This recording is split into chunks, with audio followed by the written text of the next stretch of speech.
ಹೆಣ್ಣನ್ನ ಅರ್ಥ ಮಾಡಿಕೊಳ್ಳಲು ಯಾರಿಂದಲೂ ಕೂಡ ಸಾಧ್ಯವಿಲ್ಲ.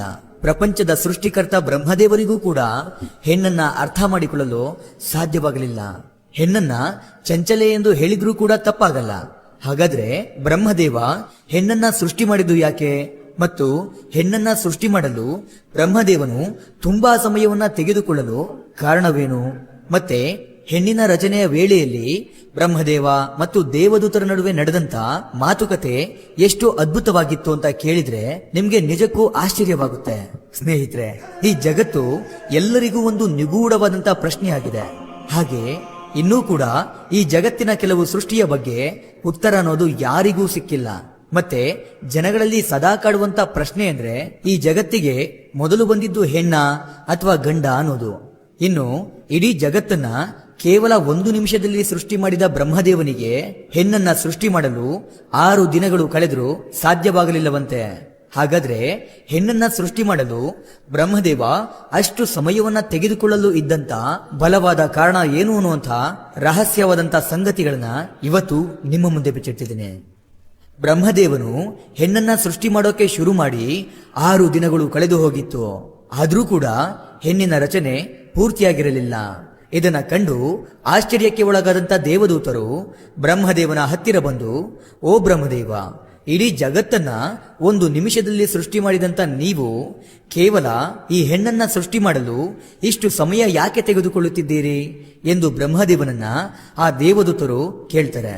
ಆಗ ಬ್ರಹ್ಮದೇವನು, ದೇವದೂತರೆ, ನಿಮಗೆ ಹೆಣ್ಣಿನ ಬಗ್ಗೆ ತಿಳಿದಿದೆಯಾ?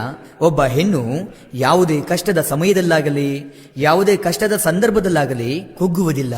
ಮತ್ತು ಪರಿಸ್ಥಿತಿ ಒಳ್ಳೆಯದಿರಲಿ ಅಥವಾ ಕೆಟ್ಟದಿರಲಿ, ಹೆಣ್ಣು ಯಾವತ್ತೂ ಸೋಲಲ್ಲ.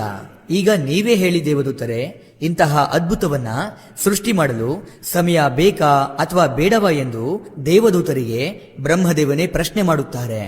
ಆಗ ದೇವದೂತರು, ಬ್ರಹ್ಮದೇವ, ಈಕೆಗೆ ಇರುವ 2 ಕೈಯಿಂದ ಇಷ್ಟೆಲ್ಲ ಹೇಗೆ ಮಾಡಲು ಸಾಧ್ಯ ಅಂತ ಕೇಳ್ತಾರೆ. ಇದಕ್ಕೆ ಉತ್ತರಿಸಿದ ಬ್ರಹ್ಮದೇವ, ಖಂಡಿತ ಸಾಧ್ಯವಿದೆ. ಇದೇ ಕಾರಣದಿಂದ ಹೆಣ್ಣಿನ ಸೃಷ್ಟಿಯನ್ನ ಇಡೀ ಜಗತ್ತಿನಲ್ಲೇ ಶ್ರೇಷ್ಠವಾದ ಸೃಷ್ಟಿ ಎಂದು ಕರೆಯಲಾಗುತ್ತೆ ಅಂತ ಹೇಳ್ತಾರೆ. ಆಗ ದೇವದೂತರು ತುಂಬಾ ಕುತೂಹಲದಿಂದ ಅರ್ಧಂಬರ್ಧ ರಚನೆಯಾಗಿದ್ದಂತ ಹೆಣ್ಣಿನ ದೇಹವನ್ನ ಮುಟ್ಟುತ್ತಾರೆ. ಆಗ ಹೆಣ್ಣಿನ ದೇಹ ತುಂಬಾ ಮೃದುವಾಗಿರುವುದನ್ನ ಕಂಡು, ಇಷ್ಟು ಮೃದುವಾದ ಹೆಣ್ಣು ಹೇಗೆ ಅದನ್ನೆಲ್ಲ ನಿಭಾಯಿಸುತ್ತಾಳೆ ಎಂದು ಬ್ರಹ್ಮದೇವನಿಗೆ ದೇವದೂತರು ಕೇಳ್ತಾರೆ. ಆಗ ಬ್ರಹ್ಮದೇವನು, ಈಕೆಯ ಶರೀರ ಮತ್ತು ನಡವಳಿಕೆ ತುಂಬಾ ಮೃದು, ಆದರೆ ಒಳಗಿನಿಂದ ಅಷ್ಟೇ ಗಟ್ಟಿ ಮನಸ್ಸಿನವಳಾಗಿರುತ್ತಾಳೆ.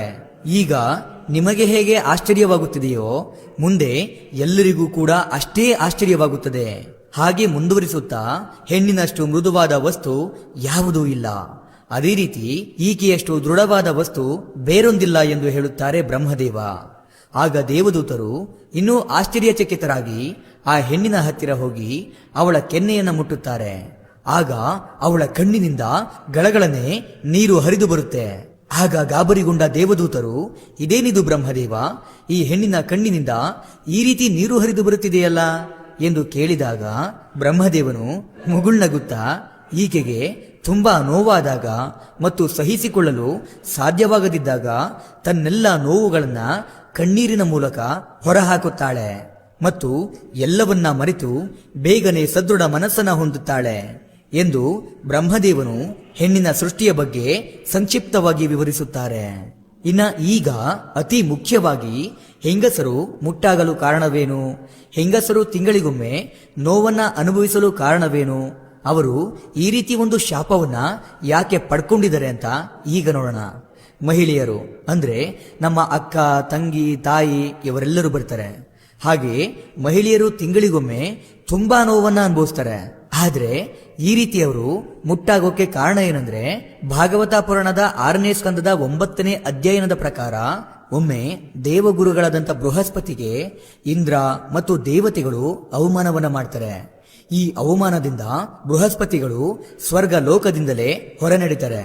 ಈ ವಿಷಯವನ್ನ ತಿಳಿದಂತ ರಾಕ್ಷಸರು ಸ್ವರ್ಗಲೋಕವನ್ನ ವಶಪಡಿಸಿಕೊಳ್ಬೇಕು ಅನ್ನೋ ಆಸೆಯಿಂದ ದೇವಾನು ದೇವತೆಗಳ ಮೇಲೆ ದಾಳಿ ಮಾಡಿ ಇಂದ್ರನನ್ನೇ ಸ್ವರ್ಗ ಲೋಕದಿಂದ ಹೊರಗಟ್ಟಿ ಸ್ವರ್ಗ ಲೋಕದಲ್ಲಿ ತಮ್ಮ ಅಟ್ಟಹಾಸವನ್ನ ಮೆರೀತಾರೆ.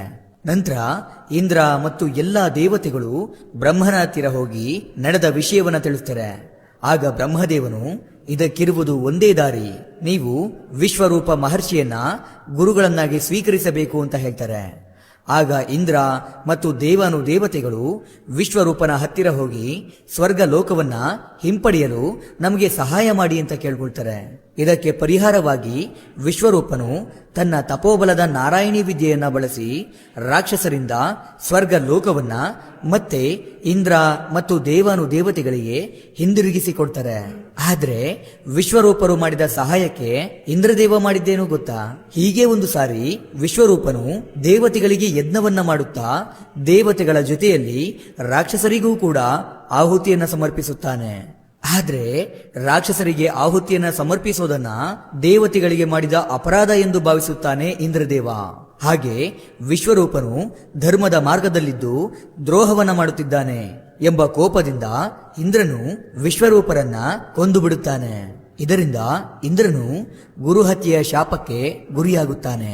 ಆ ಶಾಪ ಇಂದ್ರನನ್ನ ಬೆಂಬಿಡದೆ ಕಾಡುತ್ತೆ. ಇದರಿಂದ ಇಂದ್ರನು ಒಂದು ಸರೋವರದಲ್ಲಿ ಬಚ್ಚಿಟ್ಟುಕೊಂಡು ತುಂಬಾ ವರ್ಷಗಳವರೆಗೆ ವಿಷ್ಣುವನ್ನ ಕುರಿತು ತಪಸ್ಸನ್ನ ಮಾಡುತ್ತಾನೆ. ಇಂದ್ರನ ತಪಸ್ಸಿಗೆ ಒಲಿದು ಮಹಾವಿಷ್ಣುವು ಪ್ರತ್ಯಕ್ಷನಾಗಿ ಇಂದ್ರನ ಶಾಪವನ್ನ ಬಗೆಹರಿಸಲು ಆ ಶಾಪವನ್ನ 4 ಭಾಗಗಳನ್ನಾಗಿ ಮಾಡಿ, 1 ಪಾಪದ ಭಾಗವನ್ನ ಮರಕ್ಕೆ, 2ನೇ ಪಾಪದ ಭಾಗವನ್ನ ಭೂಮಿ ತಾಯಿಗೆ, 3ನೇ ಪಾಪದ ಭಾಗವನ್ನ ನೀರಿಗೆ, ಇನ್ನು 4ನೇ ಪಾಪದ ಭಾಗವನ್ನ ಸ್ತ್ರೀಯರಿಗೆ ಹಂಚುತ್ತಾನೆ. ಆದ್ರೆ ಇಂದ್ರನ ಶಾಪದ ಭಾಗವನ್ನ ತೆಗೆದುಕೊಳ್ಳಲು ಒಪ್ಪಿದ್ದ ಮರ, ನೀರು, ಭೂಮಿ ತಾಯಿ ಮತ್ತು ಸ್ತ್ರೀ ಶಾಪದ ಜೊತೆಗೆ ವರವನ್ನೂ ಕೂಡ ನಮಗೆ ಕೊಡಬೇಕು ಅಂತ ಕೇಳಿಕೊಳ್ತಾರೆ. ಆಗ ಆ ಶಾಪದ ಜೊತೆಗೆ ವರವನ್ನೂ ಕೂಡ ಕೊಡಲು ಮುಂದಾದ ವಿಷ್ಣುವು ಇಂದ್ರನ ಪಾಪವನ್ನ ಭೂಮಿ ತಾಯಿ ತೆಗೆದುಕೊಂಡಿದ್ದರಿಂದ ಭೂಮಿ ತಾಯಿಯು ಕೆಲವೊಂದು ಕಡೆ ಬಂಜೆಯಾದಳು. ಇದರಿಂದ ಭೂಮಿ ತಾಯಿಗೆ ದೊರೆತಂತ ವರವೇನೆಂದರೆ, ಭೂಮಿ ತಾಯಿಯು ಎಲ್ಲೆಲ್ಲಿ ಬಂಜೆಯಾಗಿರುತ್ತಾಳೋ, ಎಲ್ಲೆಲ್ಲಿ ಬರಡಾಗಿರುತ್ತಾಳೋ ಸಮಯಾನುಸಾರವಾಗಿ ಮತ್ತೆ ಆ ಭೂಮಿಯಲ್ಲಿ ಚಿಗುರೊಡೆದು ಅಂದವಾಗಿ ಹಚ್ಚ ಹಸಿರಾಗುವುದು ಎಂಬ ವರ ಕೊಡುತ್ತಾನೆ. ನಂತರ 2ನೇ ಪಾಪದ ಭಾಗವನ್ನ ಪಡೆಯಲು ಒಪ್ಪಿಕೊಂಡಿದ್ದಂತ ವೃಕ್ಷ ಅಥವಾ ಮರದಲ್ಲಿ ಅಂಟು ಹೊರಬರೋದು, ಎಲೆಗಳು ಉದುರೋದು, ಕೊಂಬೆಗಳು ಒಣಗೋಕೆ ಶುರುವಾಗುತ್ತೆ. ಇದಕ್ಕೆ ಪ್ರತಿಫಲವಾಗಿ ಮರದ ಯಾವುದೇ ಕೊಂಬೆಯನ್ನ ಕಡಿದರೂ ಕೂಡ ಮತ್ತೆ ಅದು ಚಿಗುರುತ್ತದೆ ಎಂಬ ವರವನ್ನ ಕೊಡುತ್ತಾನೆ. ಮತ್ತೆ ಇಂದ್ರನ 3ನೇ ಭಾಗದ ಪಾಪವನ್ನ ಸ್ವೀಕರಿಸಲು ಒಪ್ಪಿಕೊಂಡಿದ್ದಂತ ನೀರು ಸಮುದ್ರದಲ್ಲಿ ಅಲೆಗಳು, ನೊರೆಗಳು ಬರೋದಕ್ಕೆ ಶುರುವಾಗುತ್ತೆ. ಅದರ ಪ್ರತಿಫಲವಾಗಿ ಯಾವುದೇ ವಸ್ತುವನ್ನ ಸ್ವಚ್ಛಗೊಳಿಸುವಂತ ಸಾಮರ್ಥ್ಯವನ್ನ ಮತ್ತು ನೀರು ಮತ್ತೊಮ್ಮೆ ನವೀಕರಣಗೊಳ್ಳುತ್ತದೆ ಎಂಬ ವರವನ್ನ ಕೊಡುತ್ತಾನೆ. ಇನ್ನ ಇಂದ್ರನ ಶಾಪದ ಕೊನೆಯ ಭಾಗವನ್ನ ಸ್ವೀಕರಿಸಲು ಒಪ್ಪಿಕೊಂಡಿದ್ದರಿಂದಲೇ ಸ್ತ್ರೀಯರು ಪ್ರತಿ ತಿಂಗಳು ಮುಟ್ಟಿನ ನೋವನ್ನ ಅನುಭವಿಸಬೇಕಾಗುತ್ತೆ. ಇದಕ್ಕೆ ಪ್ರತಿಫಲವಾಗಿ ಸ್ತ್ರೀಯರು ಪುರುಷರ ಜೊತೆ ದೇಹವನ್ನ ಹಂಚಿಕೊಂಡಾಗ ಪುರುಷರಿಗಿಂತ ಸ್ತ್ರೀಯರೇ ಹೆಚ್ಚು ಸುಖವನ್ನ ಅನುಭವಿಸುತ್ತಾರೆ ಎಂಬ ವರವನ್ನ ಕೊಡಲಾಗುತ್ತೆ. ಗೊತ್ತಾಯ್ತಲ್ವಾ? ಸ್ತ್ರೀಯರು ಮುಟ್ಟಿನ ನೋವನ್ನ ಅನುಭವಿಸೋದ್ರ ಹಿಂದೆ ಇರೋ ಕಾರಣ ಏನು? ಹಾಗೆ ಬ್ರಹ್ಮದೇವನು ಹೆಣ್ಣನ್ನ ಸೃಷ್ಟಿ ಮಾಡುವಾಗ ಏನೆಲ್ಲ ಅದ್ಭುತಗಳು ನಡೆದಿತ್ತು ಅಂತ ನಿಮ್ಮ ಪ್ರಕಾರ ಈ ಜಗತ್ತಿಗೆ ಮೊದಲು ಬಂದಿದ್ದು ಹೆಣ್ಣ ಅಥವಾ ಗಂಡ ಅಂತ ಕಮೆಂಟ್ ಮಾಡಿ ತಿಳಿಸಿ. ಇದಿಷ್ಟು ಇವತ್ತಿನ ವಿಡಿಯೋ. ಈ ವಿಡಿಯೋ ನಿಮಗೆ ಇಷ್ಟ ಆಗಿರುತ್ತೆ ಅನ್ಕೊಂಡು ಮತ್ತೊಂದು ಹೊಸ ವಿಷಯದೊಂದಿಗೆ ಮತ್ತೆ ಬರ್ತೀನಿ. ಕೊನೆಗೆ ನನ್ನ ಈ ಶ್ರಮಕ್ಕೆ ನಿಮ್ಮಿಂದ ಬಯಸೋದು ಕೇವಲ ಒಂದು ಮೆಚ್ಚುಗೆಯನ್ನು ಮಾತ್ರ. Anyway, thank you for watching.